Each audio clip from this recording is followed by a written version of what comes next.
रुलाने आती है याद हुसैन रोज़ मुझे, रुलाने आती है याद हुसैन रोज़ मुझे, मैं वो नहीं जो मुहर्रम का इंतज़ार करूं। और मांगो दुआ वसीले से खाली न जाएगी, बातिल की खुदा से कभी टाली न जाएगी। इश्क़े गमे हुसैन में आंसू बहा के देख, इतनी खुशी मिलेगी कि संभाली न जाएगी। इस्लामिक मान्यताओं के अनुसार करबला की जंग 10 अक्टूबर सन 680 ईस्वी और इस्लामिक कैलेंडर के अनुसार मुहर्रम महीने के 10वीं तारीख को पैगंबर रसूल के नवासा हज़रत इमाम हुसैन एक हक़ और बातिल की जंग में शहीद हो गए। करबला जो कि इराक़ में है, उसका खलीफा यजीद इस्लाम को अपने अनुसार चलाना चाहता था, लेकिन हज़रत इमाम हुसैन ने उसका ये फ़ैसला मानने से इनकार कर दिया। यजीद अपने वर्चस्व को पूरे अरब में फैलाना चाहता था। हज़रत इमाम हुसैन अपने पूरे परिवार के साथ मदीना से इराक़ के शहर कोफा जा रहे थे, लेकिन रास्ते में यजीद के फ़ौज ने करबला के रेगिस्तान पर हज़रत इमाम हुसैन के काफ़िले को रोक दिया। उस दिन मुहर्रम का दिन था जब हज़रत इमाम हुसैन का काफ़िला करबला के तपते रेगिस्तान पर रुक गया। पूरा काफ़िला प्यासे थे। तब उन्होंने देखा टर्किश नदी सिर्फ पानी का ही एक ज़रिया है, जिस पर यजीद के फ़ौज हज़रत इमाम हुसैन के काफ़िले पर पानी के लिए रोक लगा दिया।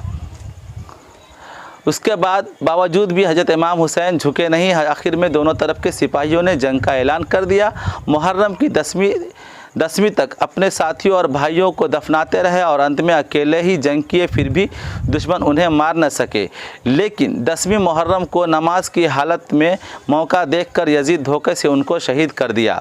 करबला के मैदान में हुए जंग में हज़रत इमाम हुसैन के 72 जानिसारों के साथ हज़रत इमाम हुसैन शहीद हुए। तभी से उनकी शहादत को याद किया जाता है। मुहर्रम का चाँद जब भी नज़र आता है, इमाम हुसैन को मानने वाले अपने इमाम हुसैन के गम में गमज़दा हो जाते हैं। उस दिन ताज़िया निकाला जाता है।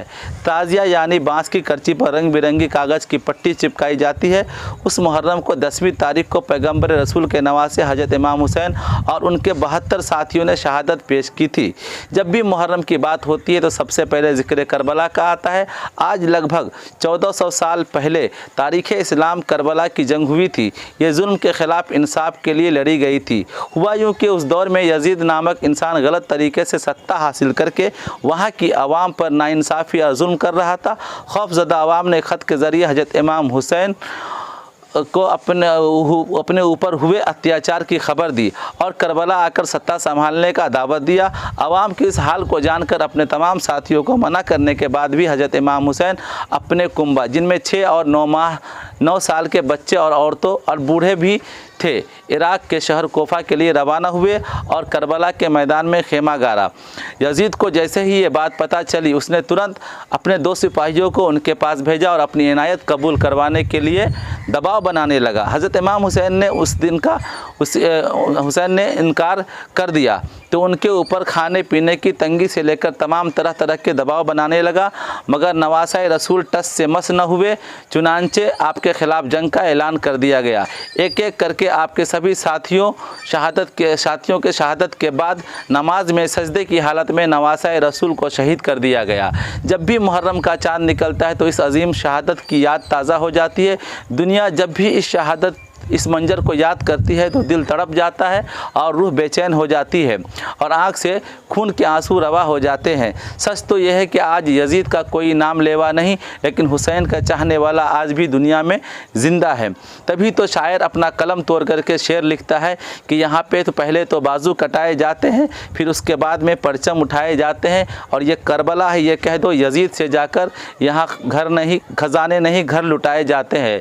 और एक तरफ एक शायर कहता है कि इस्लाम तुझको गोद में पाला हुसैन ने, ठोकर लगी तुझे तो संभाला हुसैन ने, इस्लाम की रगों में जो चुभता था बार बार, कांटा था एक यजीद निकाला हुसैन ने। और कुछ लोग कहते हैं कि इमाम हुसैन करबला के मैदान में पानी के लिए तरस गए, मगर हम हुसैनियों का यह अकीदा है कि पानी क़यामत तक लबे हुसैन को तरस गया। तभी तो एक शायर अपनी दिल की गहराइयों से एक शेर लिखता है कि सुलगते दश्त में बर्फीले मौसम को उठा लाते, भिगो के नूर के पानी में शबनम को उठा लाते, हुसैन इब्ने अली की प्यास में एक राज था, वरना फरिश्ते खाने काबा से जमजम को उठा लाते।